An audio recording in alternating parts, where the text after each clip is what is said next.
Hi everyone, मैं advocate Vijay Gupta from आईटेक consultancy. आज एक नए और इम्पोर्टेंट टॉपिक के बारे में डिस्कस करने जा रहा हूँ। हम सभी के किसी न किसी बैंक में अकाउंट होता है, तो उसमें पैसा जो डिपॉजिट करते हैं, जैसे उसकी लिमिट होती है, ऐसी तरह से जो पैसा विड्रॉल करते हैं, खासतौर से कैश विड्रॉल करते हैं, तो उसमें विड्रॉल करने की भी एक लिमिट होती है। अगर उसके ऊपर अगर हम विड्रॉल करते हैं, तो उसमें से क्या होता है, बैंक टीडीएस काटता है। ठीक है, तो आज जो हमारा ये वीडियो है, ये टीडीएस और कैश विड्रॉल से रिलेटेड है।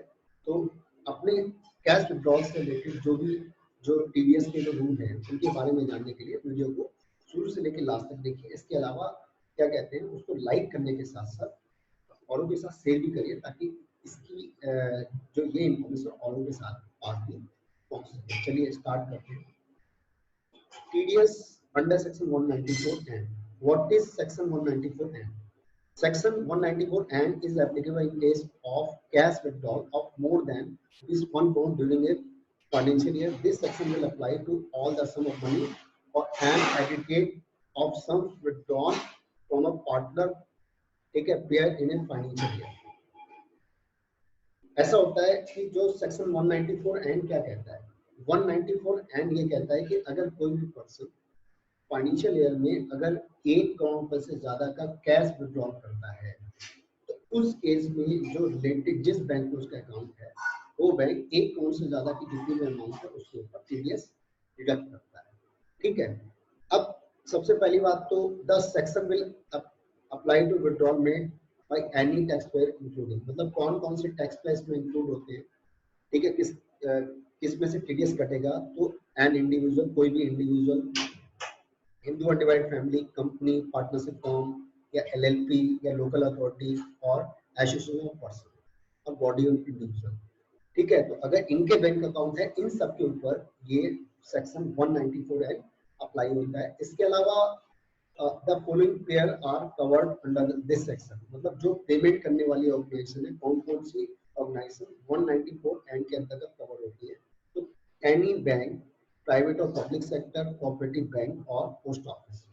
ठीक है, तो अगर अगर 1 करोड़ रुपए से ज्यादा का पेमेंट अगर करते हैं, ठीक है, कैश पेमेंट करते हैं, तो उन्हें जितना भी 1 करोड़ रुपए से ज्यादा का पेमेंट है उसमें से टीडीएस रिड्यूस करना कंपल्सरी है। इसके अलावा क्या कहते हैं, 1 करोड़ की जो लिमिट है वो केवल एक बैंक अकाउंट के ऊपर है। अगर किसी भी एसएससी के एक से ज्यादा बैंक अकाउंट है अलग अलग बैंक में, तो हर बैंक अकाउंट के लिए वो 1 करोड़ की लिमिट अप्लाई होती है। जैसे एक बंदे के अगर 3 बैंक अकाउंट है, तो हर बैंक मतलब तीनों अकाउंट के लिए 1-1 करोड़ की लिमिट अप्लाई होती है।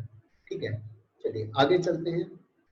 Why is section 194N introduce? 194N introduce करने के पीछे क्या रीजन था? ठीक है, तो जो गवर्नमेंट है, हमारी गवर्नमेंट ने जो ये सेक्शन 194 जो लॉन्च किया था 5 जुलाई 2019 को, यूनियन बजट 2019 के अकॉर्डिंग 5 जुलाई 2019 को ये सेक्शन 194N इंट्रोड्यूस किया था। ठीक है, तो इसके अकॉर्डिंग क्या है कि इसका मेन पर्पस क्या था कि जो डिजिटल जो ट्रांजेक्शन थे उन्हें प्रमोट करना था। इसके अलावा जो कैश ट्रांजेक्शन थे उनको डिस्करेज करना, मतलब आदमी कैश ट्रांजेक्शन कम से कम करे, इसके अलावा जो भी पेमेंट करे वो डिजिटल मोड में करे। इसका मेन पर्पस यही था। 194N लाने का मेन पर्पस डिजिटल ट्रांजेक्शन को प्रमोट करना था। ठीक है, इसके अलावा क्या कहते हैं कि टीडीएस कौन कौन सी ऑर्गेनाइजेशन करती है, इसके बारे में हमने पहले भी डिस्कस किया कि कोई भी बैंक, कोऑपरेटिव बैंक या पोस्ट ऑफिस, ठीक है, प्राइवेट या पब्लिक सेक्टर का कोई बैंक अगर कोई पेमेंट करेगा, तो उस केस में 1 करोड़ रुपए से ज्यादा की जितनी वर्थ है उसमें से टीडीएस काटना कंपलसरी है। कोई भी कोऑपरेटिव बैंक या कोई भी जो पोस्ट ऑफिस है, उसको भी अगर 1 करोड़ रुपए से ज्यादा का पेमेंट अगर वो कर रहा है, तो उस केस में टीडीएस काटना जरूरी है। अब बात करते हैं rate of TDS under section 194N। TDS के रेट किस तरह से और कितने एप्लीकेबल होंगे। तो सबसे पहली बात तो इसमें जो कह रहा है कि अगर कोई भी पर्सन, ठीक है, जिसकी आईटीआर प्रॉपर में बनी है, मतलब जिसने 3 साल से ज्यादा की आईटीआर अपनी फाइल करी हुई है या रेगुलर आईटीआर जिसकी फाइल होती आ रही है, तो है क्या, अगर वो 1 करोड़ से ज्यादा का कैश विड्रॉल करता है तो उस केस में 1 करोड़ से ज्यादा की वैल्यू के ऊपर 2% का टीडीएस रिलेटेड बैंक या पोस्ट ऑफिस कट करेगा, टीडीएस काटेगा। 1 करोड़ से ज्यादा की वैल्यू के ऊपर आपका 2% का टीडीएस कट होगा। ठीक है सर। और इसके अलावा यहाँ पर इसका क्या कहते हैं, एक अपवाद है, तो उसमें क्या कहते हैं कि अगर कोई भी पर्सन ऐसा है जिसकी 3 रेगुलर आईटीआर फाइल नहीं हुई है, ठीक है, तो उस केस में जो ये लिमिट 1 करोड़ की जगह 20 लाख है। ठीक है, मतलब जिसकी 3 साल की आईटीआर रेगुलरली फाइल नहीं हुई है, लास्ट 3 इयर्स की आईटीआर फाइल नहीं हुई है, तो उस केस में क्या कहते हैं कि उसकी लिमिट 20 लाख है। अगर 20 लाख रुपए से ज्यादा का जितना भी वो विड्रॉल करेगा उसका 2% टीडीएस कट होगा। ठीक है, और अगर वो लिमिट क्या कहते हैं कि 1 करोड़ से ज्यादा क्रॉस हो जाती है तो उस केस में ये टीडीएस की अमाउंट बढ़कर 5% हो जाती है।